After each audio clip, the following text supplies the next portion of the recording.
Hello ಎಲ್ಲರಿಗೂ ನಮಸ್ಕಾರ. PTV news ಕನ್ನಡಕ್ಕೆ ಸ್ವಾಗತ. ನಾನು ಚಂದ್ರಿಕಾ. ಕಾವೇರಿ ನೀರು ಹಂಚಿಕೆ ವಿಚಾರ ಮತ್ತೊಮ್ಮೆ ರಾಜ್ಯದಲ್ಲಿ ರಾಜಕೀಯ ಮತ್ತು ಸಂಘಟನೆಗಳ ಆಕ್ರೋಶಕ್ಕೆ ಕಾರಣವಾಗಿದೆ.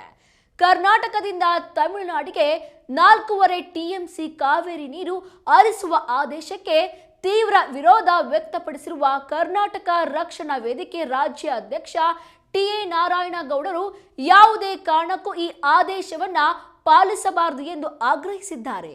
ಮಂಡ್ಯದಲ್ಲಿ ಮಾತನಾಡಿದ ಕಾಂಗ್ರೆಸ್ ಶಾಸಕ ಗಣಿಗ ರವಿಕುಮಾರ್, ತಮಿಳುನಾಡಿಗೆ ಕಾವೇರಿ ನೀರು ಹರಿಸುವಂತೆ CWRC ನೀಡಿರುವ ಆದೇಶದ ವಿರುದ್ಧ ಅಸಮಾಧಾನ ವ್ಯಕ್ತಪಡಿಸಿದ್ದಾರೆ. ಯಾವ ಆಧಾರದ ಮೇಲೆ ನೀರು ಬಿಡುವಂತೆ ಆದೇಶ ನೀಡಲಾಗಿದೆ ಎಂಬುದು ಗೊತ್ತಿಲ್ಲ ಎಂದು ಪ್ರಶ್ನಿಸಿದ ಅವರು, ರಾಜ್ಯದಲ್ಲೇ ಕುಡಿಯುವ ನೀರಿನ ಸಮಸ್ಯೆ ಎದುರಾಗಿರುವಾಗ ತಮಿಳುನಾಡಿಗೆ ನೀರು ಹರಿಸುವುದು ಸರಿಯಲ್ಲ ಎಂದಿದ್ದಾರೆ. ರಾಜ್ಯದ ರೈತರು ಮತ್ತು ಜನರ ಅಗತ್ಯಕ್ಕೆ ಮೊದಲ ಆದ್ಯತೆ ನೀಡಬೇಕು. ಆದ್ದರಿಂದ ರಾಜ್ಯ ಸರ್ಕಾರ CWRC ಆದೇಶವನ್ನ ಯಾವುದೇ ಕಾರಣಕ್ಕೂ ಪಾಲಿಸಬಾರದು ಎಂದು ಒತ್ತಾಯಿಸಿದ್ದಾರೆ. ಕರ್ನಾಟಕದ ಜನರು ಹಾಗೂ ರೈತರಿಗೆ ನೀರಿನ ಅವಶ್ಯಕತೆ ಹೆಚ್ಚಿದ್ದು, ಈ ಸಂದರ್ಭದಲ್ಲಿ ತಮಿಳುನಾಡಿಗೆ ಕಾವೇರಿ ನೀರು ಹರಿಸಬಾರದು ಎಂದು ಶಾಸಕ ಗಣಿಗ ರವಿಕುಮಾರ್ ತಮ್ಮ ಅಭಿಪ್ರಾಯವನ್ನ ವ್ಯಕ್ತಪಡಿಸಿದ್ದಾರೆ. ನಮ್ಮ ಹತ್ರನೇ ನೀರಿಲ್ಲ, ಯಾವ ಆ್ಯಂಗಲಲ್ಲಿ CRWC ಅವರು ಕೊಟ್ಟವರೋ ಗೊತ್ತಿಲ್ಲ.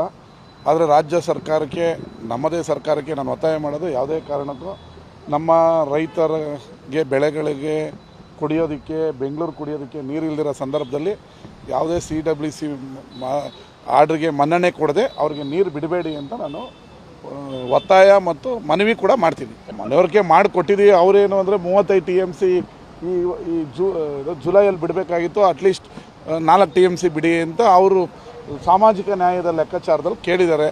ಈಗ ನಾವು ಅವ್ರು ಕೇಳಿರೋ ತಪ್ಪು, ನಮ್ಮವರು ವೀಕ್ ಅಂತ ನಾವು ಹೇಳೋದಕ್ಕಾಗಲ್ಲ. ಆದರೆ ಅವರು ಏನೇ ಆರ್ಡ್ರ್ ಮಾಡಿರಲಿ, ಬಿಡಬಾರ್ದು ನೀರನ್ನ. ಅವ್ರಿಗೆ ನಮಗೆ ತೊಂದರೆ ಆಗ್ತದೆ, ರೈತರಿಗೆ ತೊಂದರೆ ಆಗ್ತದೆ.